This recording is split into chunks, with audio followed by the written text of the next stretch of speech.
नमस्कार, TV9 मराठीमध्ये आपल्या सगळ्यांचे स्वागत। मी निखिला। महत्त्वाची बातमी, जितेंद्र आव्हाडांच्या घरामध्ये पोलिसांचा वॉच। आव्हाड संतापले। पत्रकार परिषद सुरू असताना पोलिसांनी नजर ठेवत घरामध्ये शूटिंग केली असा आरोप जितेंद्र आव्हाडांनी केलाय। पोलिसांनी नजर ठेवत शूटिंग केल्यामुळे आव्हाड संतापले। नेत्यावर लक्ष ठेवण्यापेक्षा कराड सारख्या आरोपीवर लक्ष ठेवा असं जितेंद्र आव्हाडांनी म्हटलंय। जितेंद्र आव्हाडांची ठाण्यात त्यांच्या घरात पत्रकार परिषद सुरू होती। पत्रकार परिषद सुरू असताना साध्या वेशातले पोलीस पत्रकार परिषदेमध्ये शिरले। काय केलं तुम्ही येऊन? अरे कशाला, तुमचा काय अधिकार? पण माझा आहे ना, माझं घर आहे ना। पोलिसांनी आव्हाडांच्या पत्रकार परिषदेचं चित्रीकरणही केलं। आपल्याला काय अधिकार घरी जायचा? तुमच्या कुठल्या अधिकाराने तुला यायला सांगितलं? माहिती कोण? खान लावले PSI खानला। हे पोलीस ठाण्याच्या गोपनीय विभागाचे असल्याचं समोर आलं। कोण काय? तुम्ही तुमची ओळख सांगा। बसा बसा बसा बसा। याला चहा पण पाजा। बसा, आता तुमची मजा येईल। बसा, चांगलं केलं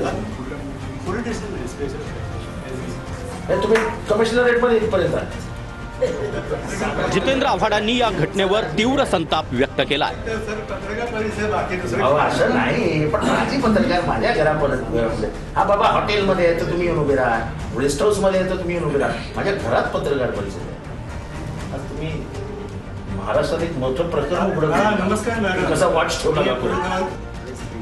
पोलिसांनी आमच्यावर वॉच ठेवण्यापेक्षा कराडवर ठेवावा असं आव्हाड यांनी म्हटलंय। आणि कशाला हे करता?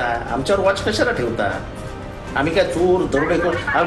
ज्यांच्यावर वॉच ठेवायचं त्यांच्यावर ठेवा ना। त्या वाल्मिक कराडवर वॉच ठेवा ना, अख्ख्या महाराष्ट्रातल्या पोलिसांनी मिळून। आमच्यावर कसली वॉच ठेवता? अहो, पकडले गेले ना ते। आव्हाडांनी या घटनेबाबत वरिष्ठ पोलीस अधिकाऱ्यांना देखील फोन केला। आणि मी यांना सोडणार नाही। तुमचा जोपर्यंत सिनियर DCP येत नाही SBचा, तोपर्यंत यांना मी सोडणार नाही। भले रात्र झाली तरी चालेल ना, घराच्या बाहेर नाही पडते। तुमच्या सिनियरला सांगा, DCPला, असं असं प्रकरण झालंय, कमिशनरच्या कानावर जाऊ द्या, नाहीतर ट्रेसपासिंगचा गुन्हा ह्याच्यावर दाखल करा। तुम्हाला कळेल ना प्रेस कॉन्फरन्समध्ये जायला। कशाला गरीब हवालदारांच्या नोकऱ्या जातील असं काम करतात?